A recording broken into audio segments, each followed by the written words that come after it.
que o texto acadêmico exige uma construção formal da microestrutura, um domínio, a saber até qual é o verbo dicente que é adequado para usar, coisas mais microestrutural mesmo, mas ele depende desse domínio de você pensar, porque o que é um TCC, gente? O TCC, depois a dissertação e a tese, é uma comunicação de pesquisa, não é a pesquisa toda que está ali.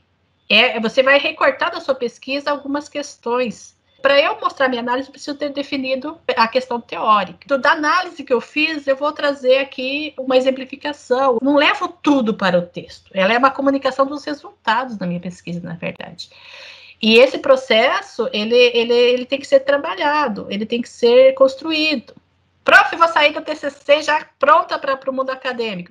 A gente nunca está pronto, de fato. Eu aprendi muito a escrever no mestrado, e muito no doutorado, então é um processo, mas que ele precisa começar agora, até para a gente ter uma visão de texto. Prof, eu não vou querer ser pesquisadora, eu vou querer ser revisora de texto. Pois é, olha só, é fundamental que o revisor de texto tenha essa noção do que é um texto acadêmico, como é que ele se constitui. Para você se inserir na microestrutura, você precisa da macro. Esse tipo de conhecimento ele é relevante para quem está fazendo a graduação, não só de letras.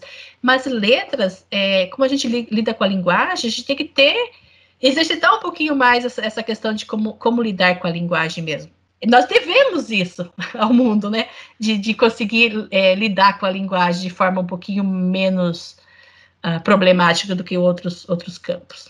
Porque, afinal de contas, a gente estuda estrutura, a gente estuda o que é língua, a gente estuda o que são gêneros, como é que eles se constituem, a gente estuda um monte de coisa que os outros campos não estudam. Mas, prof, eu posso ter essa percepção pelo feeling? Pode.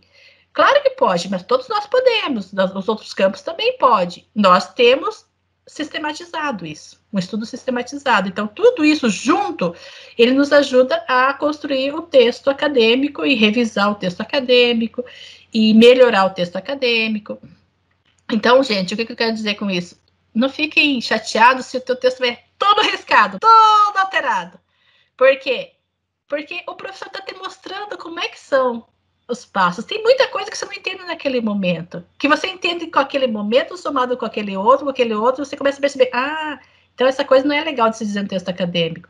Então não é assim que eu digo essa coisa. Essa coisa pode ser dita, mas tem uma outra forma de dizer específica do texto acadêmico. Então essas construções elas vão se somando. A gente percebe muito isso do que pode, o que não pode, como que a gente pode... Que verbo dicente a gente usa, como que a gente introduz a fala do outro. Essas questões todas do texto acadêmico é muito de leitura. Quem lê muito, geralmente, quem lê bem, geralmente tem mais facilidade nessa questão. Por quê? Porque a gente vai percebendo, mesmo que inconscientemente, quais são os padrões, e a gente vai incorporando alguns desses padrões. E aí a gente vai conseguindo fazer relações e num certo ponto, que não é agora na graduação, você tem o próprio estilo de escrita. Na graduação, prof, eu tenho o meu próprio estilo de escrita. Não tem, gente, não tem como ter próprio estilo de escrita na graduação. Claro que uma coisa ou outra, a gente tem, assim, eu olho o trabalho e falo, esse trabalho aí não foi escrito por essa pessoa aí, não é. Não é, às vezes acontece. Mas não é um estilo, assim, bem elaborado ainda de escrita, né? Você sabe que a pessoa não foi, ou você olha aquele texto e fala, isso aqui é texto da Larissa, por exemplo. A gente consegue algumas coisas, mas não é, assim, um estilo elaborado.